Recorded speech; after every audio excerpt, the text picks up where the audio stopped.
Muy buenas tardes, sean bienvenidos todos a esta videoconferencia Hablemos sobre hepatitis C, primer módulo hepatitis C en adultos con el doctor Eduardo Toro. Muy buenas tardes, tengan todos.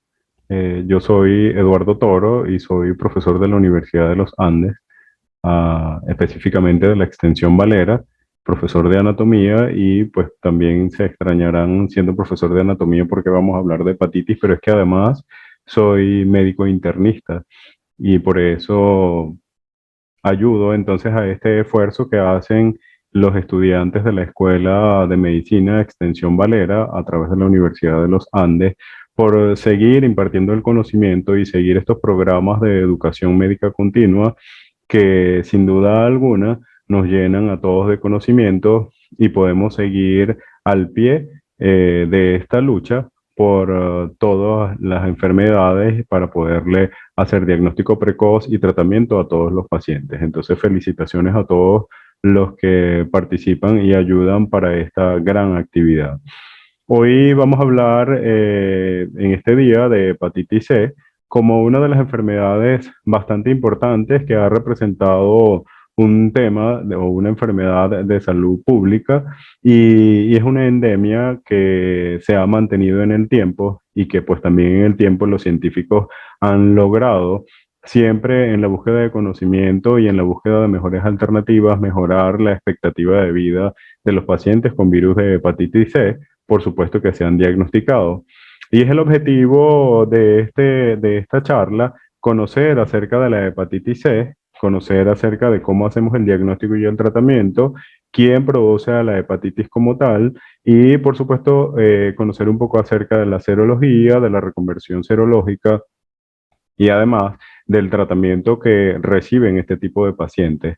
Pues sin duda alguna necesitamos saber en este momento que la hepatitis C también ahora tiene tasas de remisión y puede ser curada siempre y cuando la podamos diagnosticar. Es por eso entonces que comenzamos diciendo que más recientemente se celebró el Día Mundial de la Hepatitis, ahora en el 2021, y la fecha es el 28 de julio. En este afán, la Organización Mundial de la Salud, la Organización Panamericana de la Salud y algunas otras sociedades que pertenecen, por supuesto, a la búsqueda de información médica, ha tenido un eslogan importante en el cual se dice que la hepatitis no puede esperar. Y esto es así, no puede esperar porque no podemos esperar más. Cada 30 segundos fallece una persona por síntomas relacionados con la hepatitis vírica, incluso durante esta crisis actual de la COVID-19. Es decir, que no hemos dejado de tratar, de diagnosticar y de ver otras enfermedades, no solamente con la COVID-19, a pesar de los momentos difíciles que estamos pasando. Y también la Fundación de Hígado Americana habló en su eslogan acerca de que hay que encontrar a los millones de desaparecidos. Y esto es porque sabemos que la hepatitis C tiene un periodo en el cual no es diagnosticado y en este tiempo, entonces estos desaparecidos, sobre todo el virus como tal, en los millones de personas infectados en el mundo, pueden progresar hasta una enfermedad crónica y pueden producir complicaciones como el carcinoma hepatocelular y también la muerte de estos pacientes. Epidemiológicamente, gracias a la Organización Mundial de la Salud, sabemos que 1.100.000 personas mueren por causa de hepatitis B y de hepatitis C, ¿verdad? Anualmente. 9.400.000 personas reciben tratamiento para la hepatitis crónica. 10% de las personas que tienen infección de virus de hepatitis B son diagnosticados apenas el 10% y apenas 22% de estos pacientes reciben tratamiento porque es que en la mayoría de los casos no conocen que están infectados. 42% de los niños en el mundo entero reciben la vacuna contra el virus de la hepatitis B, conociendo de antemano que aún no tenemos vacunas para el virus de la hepatitis C, pero que sin duda alguna se está tratando de trabajar para poder de investigar, se siguen haciendo investigaciones para poder en algún momento tener este tipo de inmunización. ya que el virus de la hepatitis B, entonces de la hepatitis B y de la hepatitis C en este tiempo, en este periodo de campaña, no puede esperar. Y es que conocemos varios virus, es necesario que conozcamos en la población en general que existe, sí, la hepatitis viral, pero hay que conocer que los virus de hepatitis no es uno solamente, son varios. Y tenemos desde hace mucho tiempo entonces el reconocimiento de varios virus que pertenecen a familias distintas y entre ellos, ¿verdad? La clasificación de la hepatitis A, que es un picornavirus de tipo ARN, la hepatitis B, que es un adenovirus, es un hepatnavirus, que es de tipo ADN, la hepatitis C, que es un virus ARN.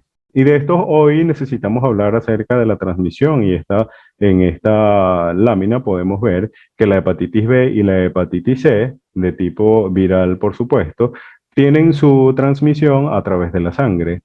Y la importancia de diagnosticar de manera temprana a estos patógenos es que un hígado sano se puede convertir en un hígado con enfermedad crónica, en un hígado cirrótico y en el transcurso de unos 10 a 30 años, dependiendo del sistema inmunológico de cada paciente, esto puede progresar y degenerar hasta un carcinoma hepatocelular. Estas investigaciones no han tenido pausa y es por eso que en el 2020 se dio el Premio Nobel de Medicina para algunos investigadores que han dado su vida para demostrar, para reconocer, para caracterizar a este virus de tipo ARN que produce a la infección por hepatitis C. Y es que desde 1978, Harvey Alter habló acerca del virus de la hepatitis C, en el cual en ese tiempo se conocía como un virus no A, un virus no B, y para ese momento se le reconoció como virus de la hepatitis C.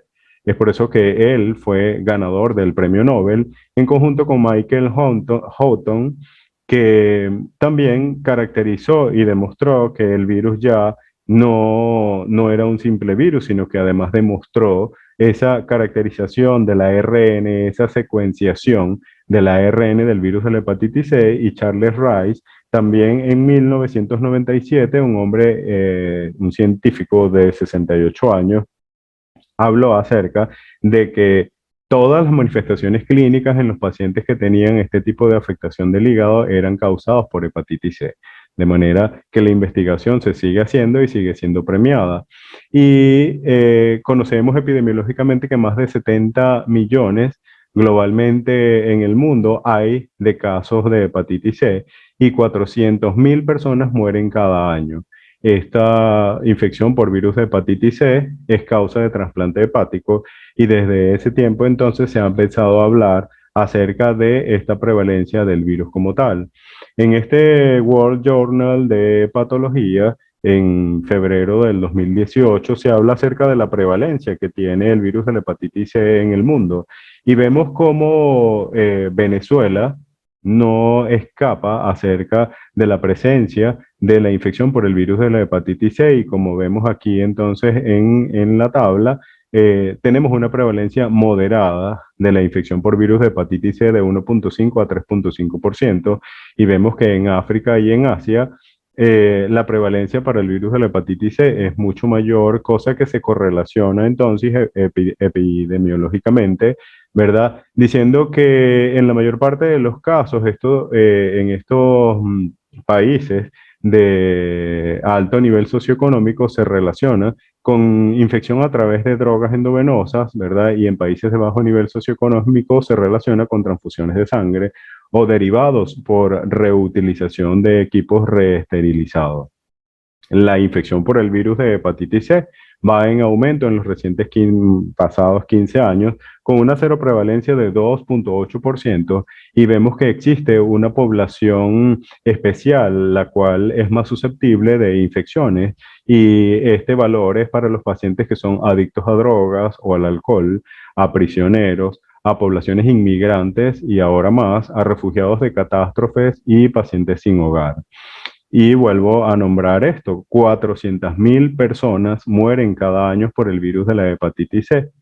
Estimamos entonces que 185 millones de personas alrededor del mundo se encuentran infectados por este tipo de hepatitis C en este estudio que se realizó en Europa para ver cuál era la presentación que tenían estos pacientes, y este estudio publicado en esta revista PLOS ONE de noviembre del 2017, vemos cómo los modos de contagio son la lesión accidental por pinchazo de aguja, la reutilización de material quirúrgico, hemodiálisis, y se detectaron brotes de infección por el virus de la hepatitis C en hombres que tenían sexo con hombres.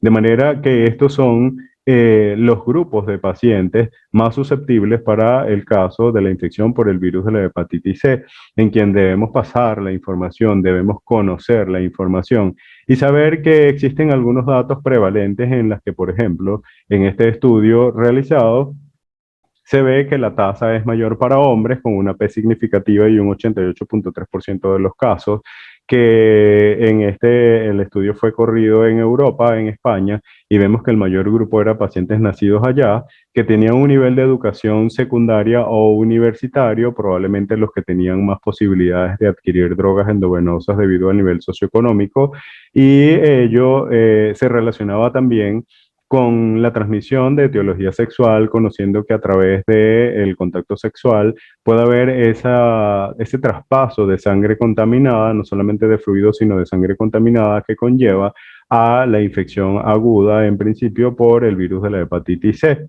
Entonces, de prevalencia es más que nosocomial y por reutilización de equipos quirúrgicos mal esterilizados, como en los países de un nivel socioeconómico bajo, la actividad sexual sin protección es la que por lo general se ha asociado más con la infección por el virus de la hepatitis C.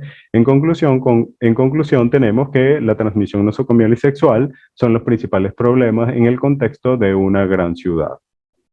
Entonces, conocemos morfológicamente a través de esta revista que fue publicada en febrero del 2018, el World Journal de Patología, donde la hepatitis C, el virus de la hepatitis C, se conoce como un virus ARN que tiene una cápside y que tiene un tamaño de 50 a 60 nanómetros. Este es un virus que tiene una envoltura, unas proteínas de envoltura, y en esa envoltura también tenemos otras glicoproteínas E1 y E2. Es un virus típicamente con polaridad positiva, tiene un núcleo y a través de él se puede relacionar y se pueden liberar algunas partículas de grasa que se utilizan como para salir y ser, una vez replicado el virus, salir al exterior y poder infectar a nuevas células. Desde hace mucho tiempo, en esta revista del 2000 y también apoyada por este grupo del Journal de Gastroenterología en el 2012, vemos cómo este virus se caracteriza por una gran variabilidad genética. Es un virus que tiene un comportamiento policlonal, un comportamiento policlonal que tiene algunas áreas, ¿verdad? Alguna secuencia que empieza en un extremo 5' y termina en un extremo 3' para la inducción de la secuenciación del genoma cuando es leído a través de los ribosomas. Y tenemos una zona que es una zona estructural y una zona que hace la transcripción para proteínas no estructurales. Es importante que conozcamos que cada uno de estos genes expresa proteínas que son capaces de inducir la respuesta inmunológica del huésped. Y, por ejemplo, sabemos que las proteínas E1 y E2, que son parte de las glicoproteínas de la envoltura o de la envuelta, son activas para la unión a la célula, para ese fenómeno viral de infección que se conoce como fusión del virus con la célula del huésped que va a ser infectada. En este espacio de estas proteínas estructurales que se llaman E1 y E2, allí vamos a tener una zona hipervariable. Y es que característicamente esta zona hipervariable es lo que ha hecho inmunológicamente impredecible al comportamiento inmunológico que tiene el virus de la hepatitis C dentro del organismo humano, y es por eso y esta variabilidad genética que no se ha podido encontrar una vacuna o a una vacuna contra este virus porque es lo que le permite, inclusive descrito entre todos estos artículos,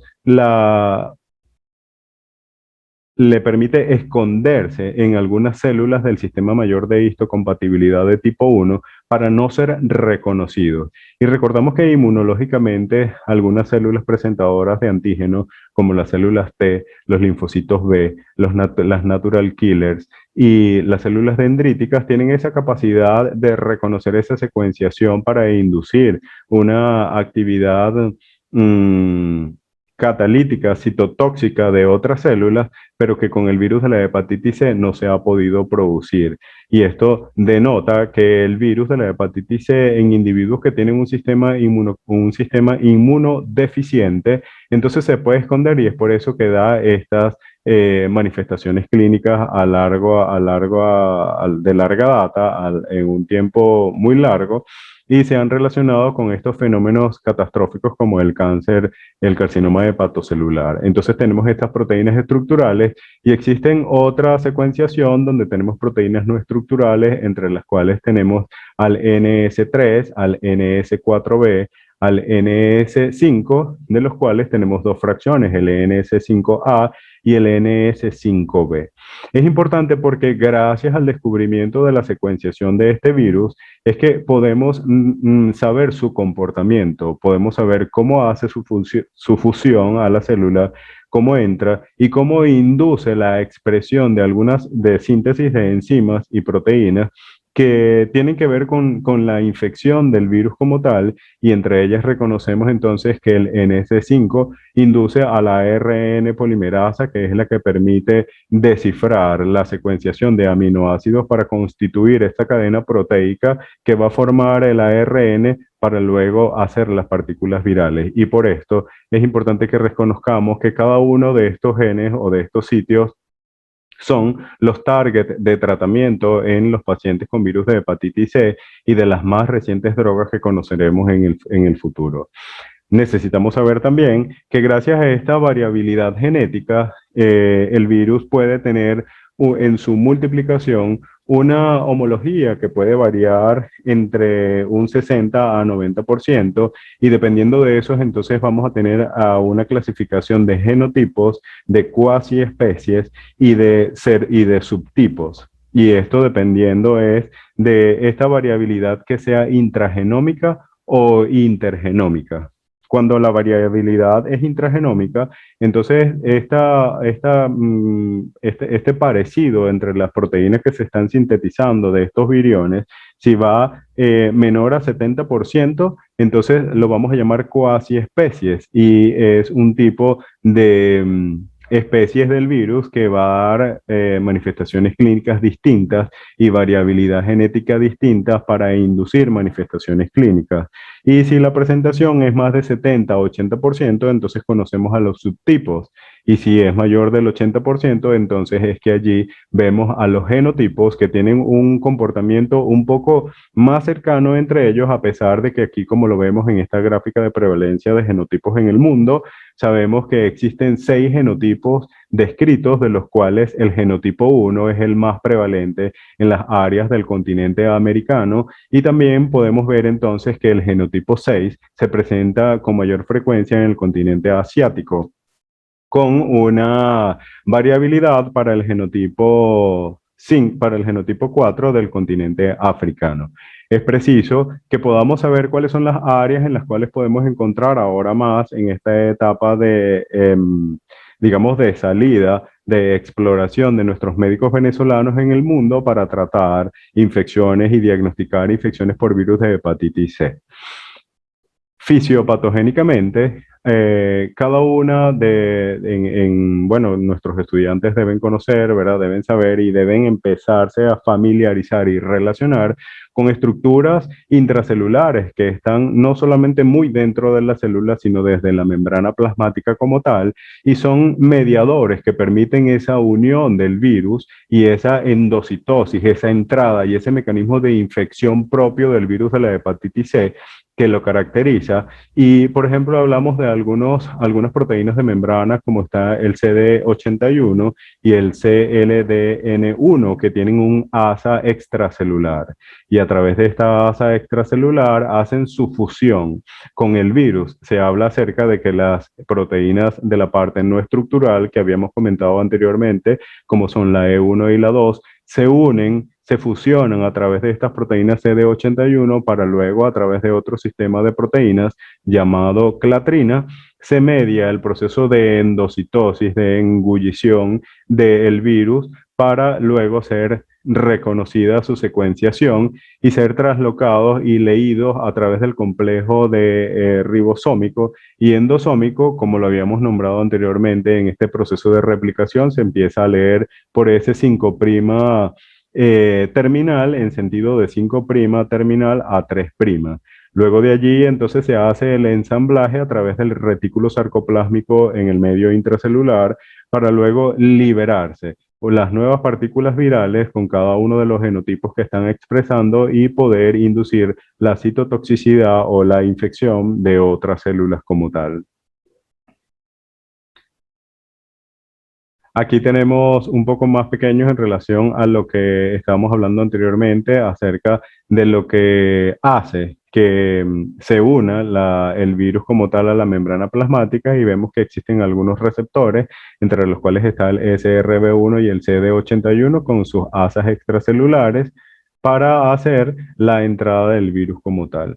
Todo esto induce entonces una activación del sistema de linfocitos T, dentro de los cuales en esta gráfica podemos ver en un color azul a los linfocitos TCD8 y a los linfocitos TCD4, caracterizando a una respuesta innata que pertenece al reconocimiento antigénico, y en este caso al virus de la hepatitis C, donde podemos ver que entre unas 6, 8 a 12 semanas, inclusive de 3 a 6 meses, se reconoce este proceso infeccioso agudo en los primeros 3 meses, para luego empezar a inducir a través del escape de los mecanismos de defensa celular, donde se expresan TNF-alfa e interferón gamma. Este virus es capaz de evadir a través de esa hipervariabilidad que tiene a la citotoxicidad por estas drogas de tipo TCD8 y mantenerse en algunas drogas intracelulares en el paso del tiempo, como por ejemplo a los monocitos a los leucocitos mononucleares, células mononucleares que pertenecen a este sistema innato y que pueden viajar a través de todo el organismo, por supuesto, teniendo un tropismo por el hígado. Se mantiene entonces en el tiempo, y aquí en la gráfica podemos ver la expresión entonces al principio del comportamiento de las transaminasas, específicamente de la alaninotransferasa, y valga ahora el término para recordar que estamos hablando ya de alaninotransferasa y de aspartatotransferasa desde hace ya algunos años, y en la literatura lo encontramos así como ALT y AST para cambiar algunos términos muy viejos como son la TGO y la TGP. Por lo tanto, comencemos a hablar de alaninotransferasa como una de las transaminasas que se altera en los procesos agudos e inclusive crónicos del virus por la hepatitis C. Vemos como el comportamiento de la carga viral al principio es inversamente proporcional con la respuesta inmunológica, y mientras mayor carga viral, menor es la respuesta celular. Por lo tanto, el virus se puede mantener activo y haciendo daño hepático que puede progresar a una infección crónica persistente que en el transcurso de los años, como lo vemos en la gráfica de abajo, en un periodo más de 6 meses, inclusive como lo vimos en la primera lámina, de 10 a 30 años puede mantenerse en el tiempo para degenerarse, deteriorar el hígado y producir carcinoma hepatocelular. En este comportamiento, en los primeros meses de exposición, entonces vemos cómo existe la elevación de la alaninotransferasa, y justamente en este tiempo los pacientes nos deben referir ictericia, algunos de los cuales lo pueden presentar y otros solamente, como cualquier proceso viral como tal, presentar manifestaciones extrahepáticas como artralgia, malestar, mialgias que pueden pasar desapercibidas, y es que estamos en presencia de un virus de hepatitis C que no induce una respuesta inmunológica completa como para ser diagnosticado en ese momento, y esto va en relación entonces con la expresión o la introducción del ARN del virus de la hepatitis C en las células del individuo que está hospedando en este momento al virus. Esto puede mantenerse de manera ondulante, puede subir y bajar un poco las transaminasas e inclusive la inmunidad del huésped, hasta que en el paso de los meses o de los años se hace la manifestación clínica de hepatitis crónica. Desde hace algunos años o desde hace mucho tiempo atrás se viene hablando acerca del comportamiento, y es que en esta revista del American Family of Physicians del 2015, junio 15 del 2015, vemos como una infección aguda puede hacer la cero conversión en el 20 a 50% de los casos y pasar solamente quedar como una hepatitis aguda, pero en el mayor porcentaje o en la mayor parte de los casos, de 50 a 80% de los casos, puede variar desde pasar de una fase aguda a hacerse un virus de hepatitis C crónica. Y de estos, el 80% se puede mantener a lo largo del tiempo. Inclusive aquí en esta revista del American Family of Physicians podemos ver que puede pasar 20 a 30 años sin ser detectados. Por eso la campaña de todas estas fundaciones de hígado y de todas estas fundaciones para el diagnóstico y el tratamiento de hepatitis C hablan acerca de que hay que encontrar a los desaparecidos, a estos desaparecidos que como tipo película son desaparecidos en acción, porque este virus está afectando crónica y permanentemente al hígado del paciente y lo degenera hasta que 20% de estos pacientes pueden ser diagnosticados con cirrosis, de los cuales se pueden mantener estable en un 25%, y 75% lamentablemente llega a morir, tiene una alta mortalidad y degeneración en carcinoma hepatocelular nuevamente. Por lo tanto, es de hacer énfasis en toda esta cadena que podemos ver en el proceso de infección del virus de la hepatitis C hasta llegar para evitar que estos pacientes hoy puedan ser diagnosticados. No solamente porque pueden llegar a virus de hepatitis C, sino que además, y valga la cuña para decir que en reumatología, en hematología y en medicina interna podemos conocer que no solo llegan a cirrosis y a una hepatitis crónica, sino que este virus tiene la capacidad en menos del 5% de hacer linfotropismo, de hacer tropismo por este sistema linfático que es capaz de inducir a una perpetuación del proceso infeccioso y activación de los linfocitos T citotóxicos, los cuales inducen a producción de anticuerpos y con esto a una entidad clínica que se llama clínica y de laboratorio crioglobulinemia, y más para los reumatólogos y los que estén interesados en inmunología y los que nos escuchan a través de esta conferencia para hablar de vasculitis, y algunos de ellos pueden transformarse en linfoma. Y aunque aquí no vemos a artritis reumatoide, pues también el virus de la hepatitis C es uno de los virus artritogénicos que pueden inducir procesos crónicos de afectación articular y que pueden parecerse tanto a la artritis reumatoide, excepto por la ausencia del péptido cíclico, de los anticuerpos contra el péptido cíclico citrulinado. De manera que la hepatitis C puede inducir no solamente afectación hepática, sino manifestaciones extrahepáticas y hematológicas, articulares, oftalmológicas, y complicar a los pacientes que tienen este tipo de enfermedad. Entonces hay que recordarlos. Entonces, ¿en quién vamos a recomendar las pruebas? Bueno, todos los pacientes en condiciones de inmunosupresión, por ejemplo, los pacientes que tienen el virus de la inmunodeficiencia humana, a los pacientes que han recibido transfusiones o factores de coagulación antes de 1987, a los pacientes que han tenido accesos venosos y contactos con materiales nosocomiales intrahospitalarios, como por ejemplo los pacientes con hemodiálisis, y los pacientes que sin haber tenido una causa explicable y durante el interrogatorio dirigido que hacemos y que aprendemos a hacer en medicina,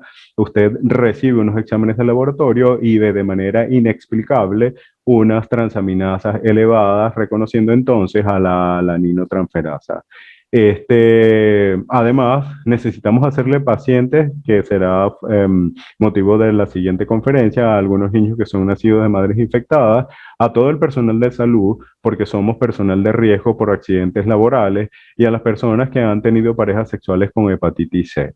Entonces, los criterios para el diagnóstico, tenemos criterios mayores y menores publicados ya en la revista de enfermedades infecciosas y microbiología clínica del 2011, donde los criterios mayores, por supuesto, son la detección del ARN del virus de la hepatitis C en un suero de un paciente con un virus de hepatitis C negativo, pero tiene el ARN positivo. La seroconversión de los anticuerpos de negativo a positivo son las pruebas que pertenecen al gold estándar. Tener la secuenciación de una PCR para el ARN del virus de la hepatitis C es PCR, recordemos y diferenciemos, que significa reacción en cadena polimerasa, a través de del cual podemos tener una secuenciación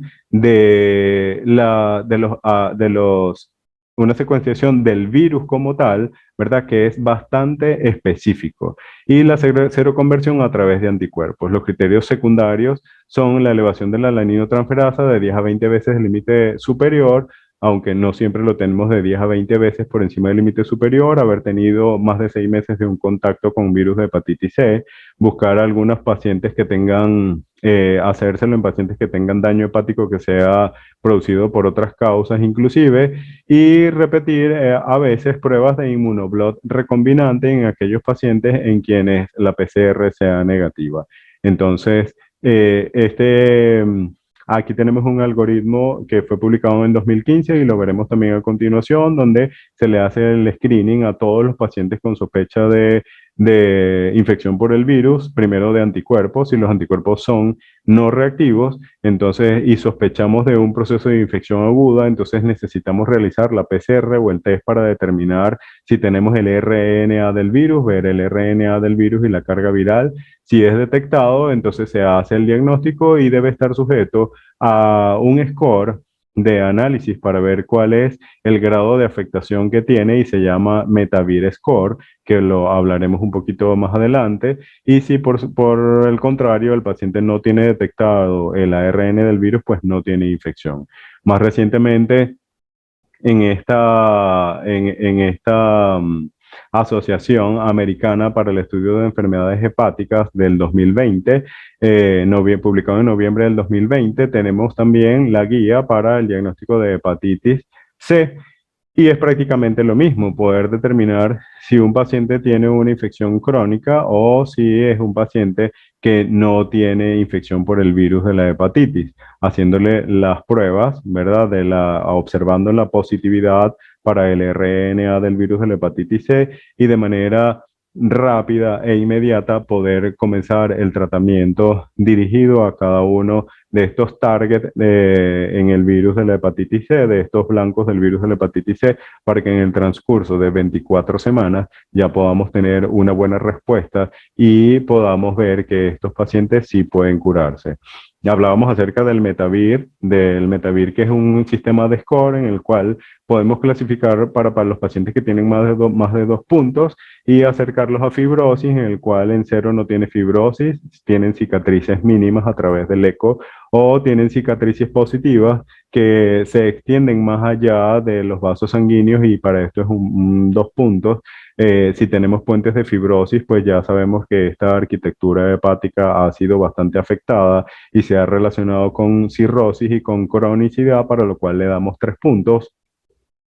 Y si el paciente tiene cirrosis, ¿verdad? O tiene cicatrices avanzadas, entonces son 4 puntos. Esto es importante porque estos son factores pronósticos que nos van a inducir entonces a la respuesta viral sostenida, a marcadores de respuesta viral, y vemos entonces que los marcadores de respuesta viral son los predictores, son la edad, el grado de fibrosis, el genotipo que tenga, sabiendo que los genotipos de alta respuesta son los genotipos 2 y 3, y el genotipo 1 es el que ha tenido menor respuesta en relación a tratamiento, algunos polimorfismos, si el paciente tiene resistencia a la insulina, depende de la carga viral también, con la carga viral vamos a clasificar si existe una respuesta sostenida o no. Si los pacientes tienen menor a 600.000 u 800.000 unidades por milímetros en relación al virus de la hepatitis C, entonces tiene alta por probabilidad o un predictor positivo alto para una respuesta viral sostenida.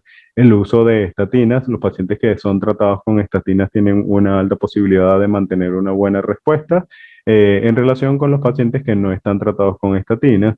Y pues ahora es el caso de hablarles acerca del tratamiento y recordábamos entonces que existen tratamientos que ahora están dirigidos y conocimos antes al interferón pegilado, pero sabemos que en el tiempo se incluyó la triple cura que tenía el interferón pegilado, y luego se fueron observando algunas manifestaciones clínicas y efectos adversos del tratamiento, por lo cual fue reducido, y ya desde algunos años para acá entonces, nosotros podemos hablar de mejores alternativas de tratamiento, y es que la FDA aprobó algunos tratamientos desde el 2011 para acá, 2011, 2013, que tienen que ver con inhibidores de las proteasas y con genes que son transcriptores de proteínas para inhibir entonces la síntesis de ARN del virus de la hepatitis C, y se ha clasificado el tratamiento de acuerdo al genotipo. Por ejemplo, para el genotipo 1A, que son los de menor respuesta, tenemos entonces a ledipasvir y sofosbuvir, que se da durante 12 semanas, obteniendo en la mayor parte de los casos una buena respuesta o una respuesta viral sostenida. Onvitasvir y paritaprevir, ritonavir plus y dasabuvir, con varios esquemas que pueden durar dependiendo si el paciente no tiene cirrosis o si tiene cirrosis, para conseguir una buena respuesta. Y así entonces vemos a la variabilidad que existe en relación a los genotipos para asignarle a cada uno de ellos tratamiento. Vemos que para el genotipo 1B se dura 12 semanas, para el genotipo 2 va hasta 16 semanas, para el genotipo 3 puede alcanzar hasta 24 semanas, para el genotipo 4 12 semanas, con siempre casi como un denominador al sofosbuvir, que es un inhibidor de la RNA polimerasa y de lo que hablábamos en la descripción y análisis del virus del ARN del virus como tal, que viene de esta expresión del gen NS5B. Y el genotipo 6, entonces recibimos también el sofosbuvir durante 12 semanas en combinación con ledipasvir. Estas alternativas de tratamiento han hecho que a través de la utilización de inhibidores de proteasas y de inhibidores de esta secuenciación de genes de NS5A y NS5B, los pacientes con virus de la hepatitis C hoy tengan cura y puedan mantenerse con una respuesta viral muy baja, con esta carga menor de 600 o negativa, y por supuesto evitar la progresión a cirrosis o carcinoma hepatocelular y mejorar sus expectativas de vida. Aquí es un poco más acerca de cada uno de los genes y las opciones de tratamiento, teniendo como primera línea y haciendo énfasis en que debe clasificarse el paciente según el METAVIR de pacientes no cirróticos o pacientes cirróticos y darle el tratamiento. Nos toca a nosotros, que no somos especialistas en hepatología, referir de una manera temprana a todos los pacientes en quienes tengamos la sospecha y el diagnóstico una vez realizado los anticuerpos para el virus de la hepatitis C y la medición por reacción en cadena polimerasa del ARN del virus y de la carga viral, referirlo a un hepatólogo y a los gastroenterólogos para que reciban oportunamente el tratamiento como tal. Aquí las dosis de los medicamentos de cada uno de ellos, y por supuesto todos estos medicamentos fueron aprobados por el FDA, por la FDA ya desde 2015, 2018, y ya hoy tenemos 6 años de aprobación de tratamiento para virus de la hepatitis C, de manera que hacemos énfasis en que el virus de la hepatitis C es curable, en que tenemos que hacer medidas preventivas, todo el personal de salud, todos los individuos como tal, para evitar enfermedades de transmisión sexual usando preservativos para el contacto sexual, que ha sido casual, utilizar los medicamentos y referir prontamente a los especialistas en el área para recibir el tipo de tratamiento según el genotipo. Y por supuesto no podemos dejar de hablar de nuestra pandemia, por lo tanto usemos correctamente el tapaboca y es el momento para decirles que estoy agradecido por haber hecho esta presentación y que estamos siempre para servir en esta luz que nos da la Universidad de los Andes y todos nuestros estudiantes. Muchísimas gracias. Algunas preguntas van a ser realizadas por el comité organizador para poder, por supuesto, recibir el certificado. Así culmina este primer módulo de la videoconferencia Hablemos sobre hepatitis C. Muchas gracias al doctor Eduardo Toro por excelente ponencia. Damos inicio entonces al segundo módulo, hepatitis C en niños, por parte del doctor Rafael Santiago. Recuerden que pueden hacer cualquier pregunta a través del chat en vivo que estamos teniendo en nuestro canal de YouTube y estas dudas serán respondidas posteriormente en nuestro grupo de WhatsApp. Damos bienvenida entonces al doctor Rafael Santiago. Muy buenas tardes. Antes de iniciar, quiero agradecer a CUEM, la Asociación Científica de Estudiantes de Medicina de la ULA Valera, por esta invitación para hablar con ustedes sobre un tema que me gusta muchísimo, que es la hepatitis. Y en este caso, la hepatitis C en el paciente pediátrico. Cuando pensamos en hepatitis, siempre tenemos ideas que ya están preconcebidas, como que es que se asocia con excrementos, con la basura, con falta de higiene, con comida de la calle. Se asocia con transfusiones sanguíneas, con que el virus se va a comer el hígado del paciente, con el color amarillo, por supuesto, por el tinte ictérico que adquieren los pacientes y sobre que es una enfermedad que puede ser potencialmente grave. Y sí es cierto, en algunos pacientes puede ser potencialmente grave. Pero ¿qué es la hepatitis en sí? Es una enfermedad inflamatoria que puede ser originada por causas infecciosas y no infecciosas, que tiene una amplia variedad de presentación, puede ser leve y autolimitada, puede presentar falla hepática, puede progresar a enfermedad crónica e incluso llegar a un carcinoma hepatocelular. La hepatitis infecciosa tiene 3 fases, prácticamente cualquier sea la causa, la fase prodrómica, ictérica y convaleciente, y el 95% de los pacientes son asintomáticos, sobre todo el paciente pediátrico. Es muy raro que un paciente pediátrico presente una sintomatología y que ésta sea realmente florida. Mialgias, inapetencia, malestar, dolor abdominal, cansancio, artralgia, fiebre, ictericia, que es lo más característico con las orinas oscuras, aunque en ocasiones muchas veces los niños solo presentan manifestaciones generales, vómito, diarrea y puede presentar hipocolia o incluso apolia. Desde el punto de vista de laboratorio, de pruebas de laboratorio, aminotransferasas, apartato aminotransferasa, la aminotransferasa son imprescindibles, junto a la bilirrubina, el tiempo de protombina, glicemia, fosfatasas alcalinas, proteínas totales y fraccionadas, aunque principalmente es la albúmina, por supuesto la serología. LDH, GTP pudieran ser un poco posteriores o no son tan relevantes. Lo que sí es que hay que ser siempre todas juntas. Aminotransferasas, bilirrubina, tiempo de protombina y glicemia son indispensables. No sirve hacer una hoy, otra mañana, otra pasado mañana, porque es la forma de evaluar integralmente al paciente. Originalmente las hepatitis eran infecciosas y séricas, así las llamaron, 1950 o anteriormente. Las infecciosas terminaron siendo hepatitis A y E de transmisión enteral y las que no eran ni A ni B al principio terminaron siendo la C, la D y otra gran cantidad de virus que se pueden transmitir por transfusiones. Hepatitis A y B comparten que la fuente es la S, transmisión fecal oral, generalmente no producen hepatitis crónica y las hepatitis B y C, de la que vamos a hablar hoy, la C, se transmite por sangre, derivados de fluidos corporales, las transmisiones percutánea pero mucosa pueden producir infección crónica y la particularidad es que el virus C no tiene vacuna, sin embargo el virus B, gracias a Dios, sí la tiene.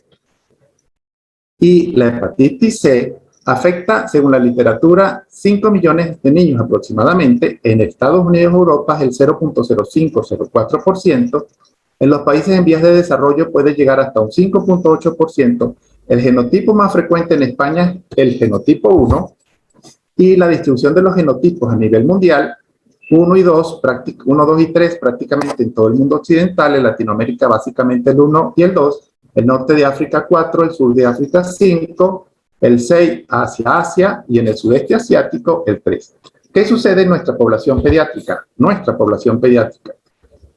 Mis pacientes, desde el año 2002 hasta el año 2019 aproximadamente, tuvimos 11 pacientes con hepatitis C. Gracias a Dios, muy baja la frecuencia, 8 masculinos, 3 femeninos. Y en cuanto al genotipo, solamente 9 se les pudo hacer la determinación de la carga viral y genotipo por costos y dificultades. Y la mayoría, el 75%, genotipo 1 y el resto genotipo 2, como lo indica la literatura para nuestra región. La transmisión en niños es muy variada, puede ser parenteral, percutánea, sexual o vertical, como sucede en el paciente adulto, pero la vertical es particularmente pediátrica y puede ser intraútero, periparto o postparto. La parenteral sabemos que es el contacto con sangre y fluidos corporales, derivados de la sangre o hemoderivados. La percutánea sucede cuando se convive con personas que tienen hepatitis C, pequeños accidentes que pueden ocurrir en la casa, como compartir corta uñas, compartir afeitadoras. Y la sexual generalmente se asocia con adultos masculinos que tienen sexo entre ellos. Es muy poco probable en el paciente pediátrico, pero es posible en el paciente adolescente que ya está teniendo experiencias sexuales que posiblemente no sean las más seguras del mundo. La transmisión vertical, los factores de riesgo es mayor carga viral, mayor riesgo de que se produzca la coinfección materna con VIH. Durante mucho tiempo se ha tenido como un factor de riesgo. La literatura actual lo pone en duda. Se hablaba siempre de un 25% más de riesgo. Por supuesto, el consumo de drogas intravenosas, la ruptura prematura de membranas, los procedimientos obstétricos invasivos, aminotransferasas elevadas en la madre y factores que no están asociados en vertical son el genotipo, el parto cesárea, de lo cual se habló durante mucho tiempo si era preferible parto, cesárea, era menos riesgoso. Hoy día no hay literatura clara en torno a eso, y la lactancia materna, que está demostrado que no produce transmisión. La intraútero es responsable entre un 30 y un 40% de los pacientes y se denomina así cuando el ARN del virus de la hepatitis C es demostrado en el niño durante los primeros 3 días de vida, por transitocitosis de partículas madre-feto, por pase materno-fetal por células mononucleares o por infección de los trofoblastos placentarios.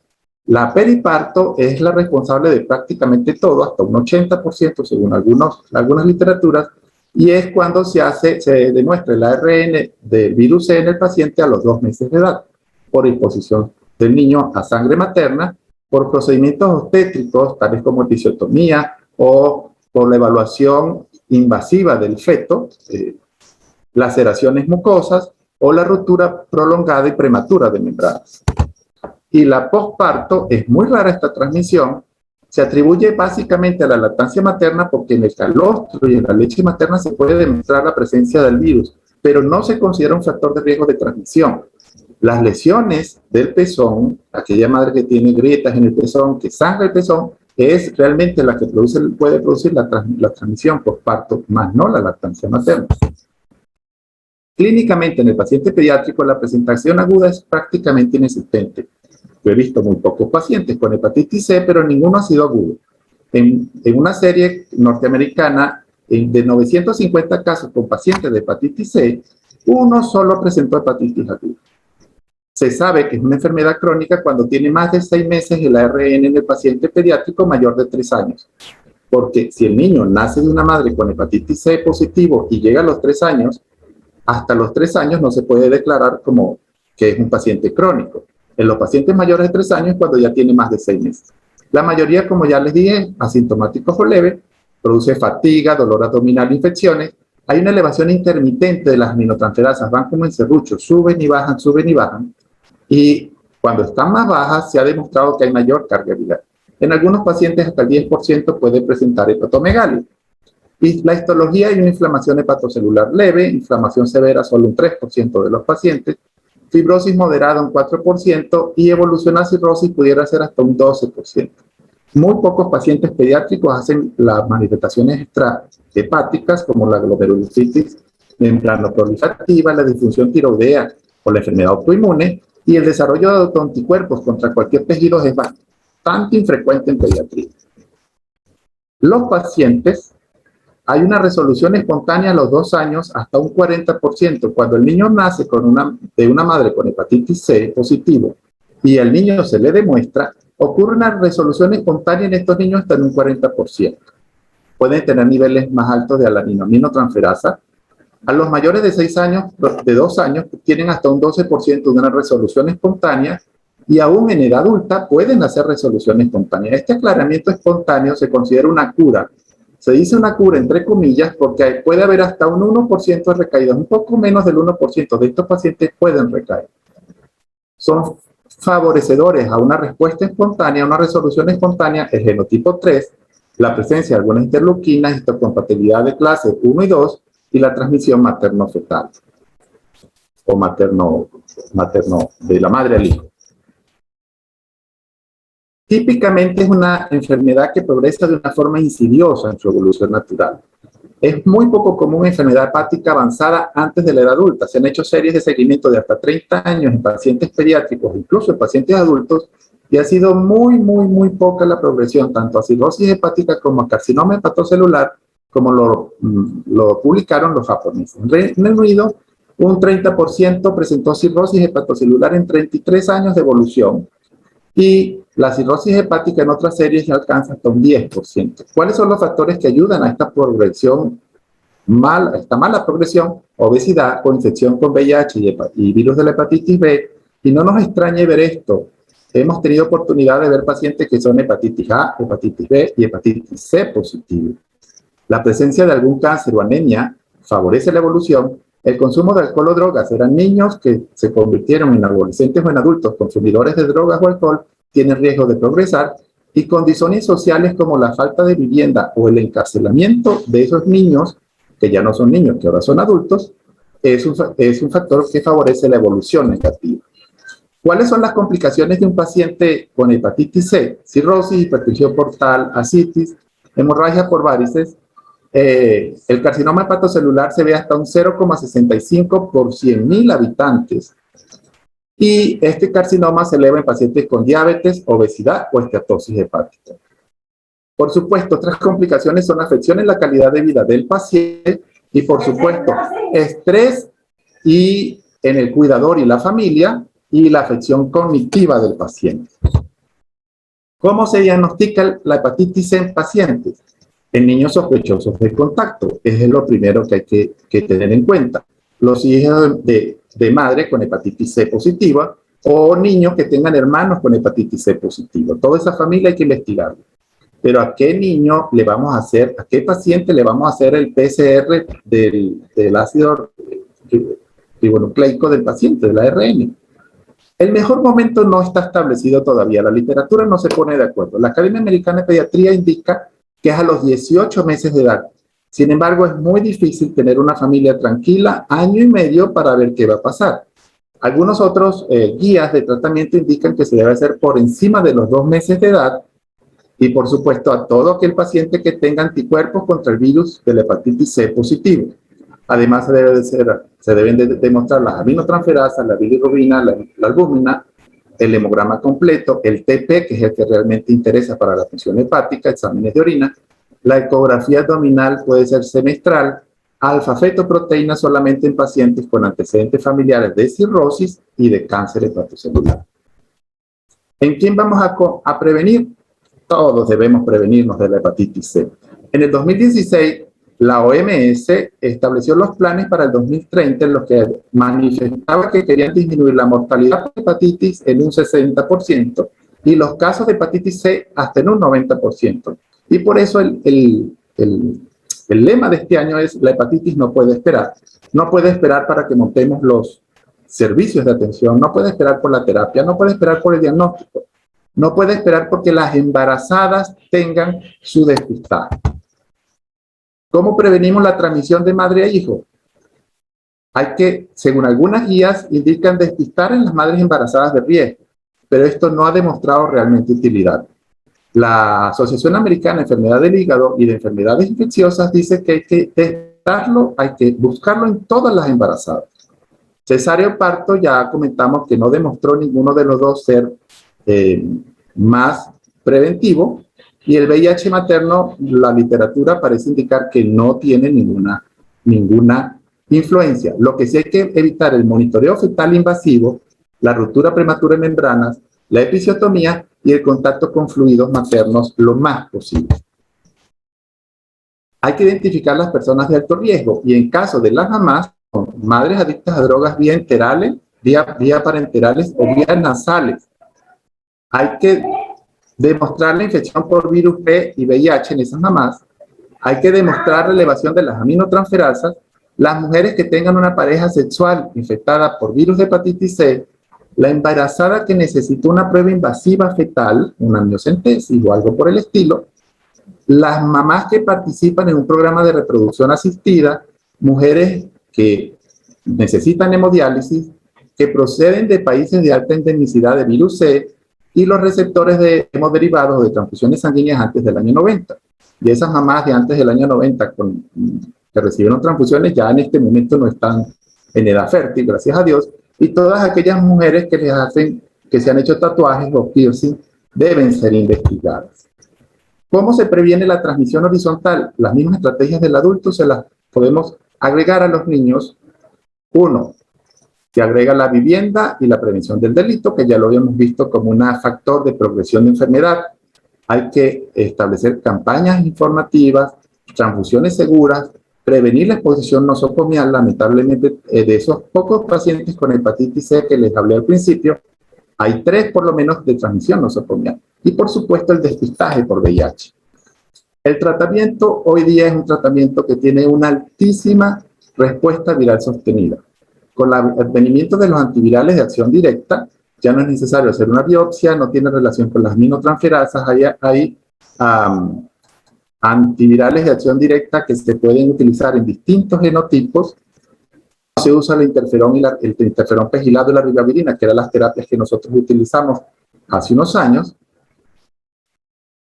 ¿Qué afecta el tratamiento? El genotipo viral, la presencia de cirrosis, coinfección con otros virus, el consumo de alcohol en los adolescentes y la obesidad. ¿Cuáles son los tratamientos aprobados hoy día por la FDA? En el 2017 se aprobaron el sofosbuvir, el etipasvir, en las dosis que ven ahí, orden diaria por 12 semanas, para genotipos 1, 4, 5 y 6 en niños mayores de 12 años o mayores de 35 kilos.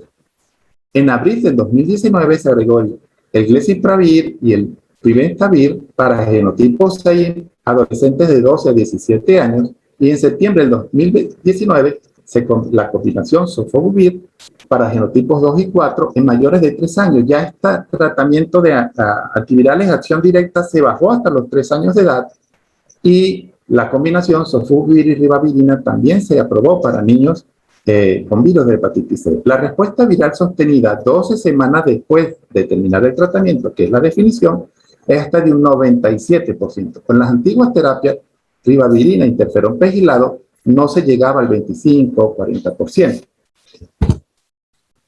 En cuanto al tratamiento de embarazadas, se desconoce el efecto que produce el tratamiento en los niños, por lo tanto no se recomienda su uso en este momento porque faltan datos. En aquellos pacientes con infección con VIH, falta evidencia en pediatría. En adultos sí se hace la terapia en conjunto con antivirales de acción directa, pero en niños todavía no hay suficiente evidencia. En la invitación que ustedes me giraron, hablaban sobre el trasplante como una estrategia terapéutica. Y no, realmente no. ¿Por qué no? Las indicaciones para el trasplante son cirrosis hepática por virus B, virus C, alcohol, esteatohepatitis no alcohólica, enfermedad colestática en adultos. Cuando revisamos las indicaciones de trasplante hepático en pediatría en el Hospital La Paz de Madrid, en el Servicio de Gastroenterología, vemos que la principal indicación es atresia de vías biliares, síndrome de Lagil, colestasis, alteraciones de metabolismo de los ácidos biliares, tumores o fallo hepático. Otras como cirrosis, sí, pero como hemos visto, la evolución a cirrosis del paciente con virus de hepatitis C es muy lenta, es muy tardía. Por lo tanto, el trasplante hepático no es una estrategia terapéutica que debamos considerar. Son los antivirales de acción directa en este momento, que son extremadamente costosos hoy día. Eso hace muy difícil para nuestros países tener acceso a ellos, el futbolista Alves del Real Madrid hizo una donación hace unos años de antivirales de acción directa para Venezuela, y esos como que fueron los que permitieron iniciar estas terapias aquí en Venezuela.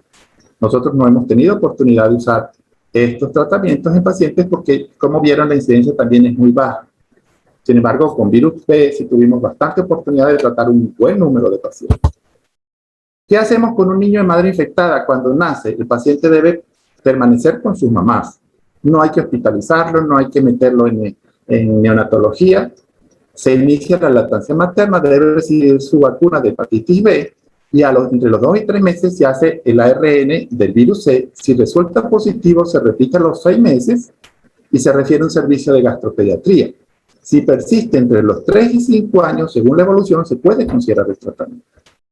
Se puede hacer a los 18 meses los anticuerpos contra el virus de la hepatitis C. Si este está negativo a esa edad, ya hizo un aclaramiento espontáneo, entonces ese paciente puede terminar hasta ahí el seguimiento. Si a los 18 meses sigue positivo, se debe mantener en control para su seguimiento y ver la necesidad de más adelante, por encima de los 3 años, indicar o no tratamiento. No es necesario hospitalizarlo, no hay que estigmatizar a la madre, no hay que estigmatizar al niño, porque los tratan como si fuesen, no sé, enfermos de algo infinitamente contagioso, y no es realmente necesario. No quiero despedirme sin darle las gracias nuevamente a los directivos de ACUEN con esa visión de Valera. Muchísimas gracias, muy buenas tardes. Así termina esta videoconferencia, hablemos sobre hepatitis C. Muchísimas gracias a los ponentes, al doctor Eduardo Toro y al doctor Rafael Santiago desde ACUEN ULA Valera. Le agradecemos por su excelente ponencia. Muchas gracias también a todos los participantes que el día de hoy han sido parte de este gran evento. Recuerden que tienen hasta mañana a las 5 de la tarde para realizar su post-test, y todas sus preguntas y dudas serán respondidas por el grupo de WhatsApp. Así que muchísimas gracias.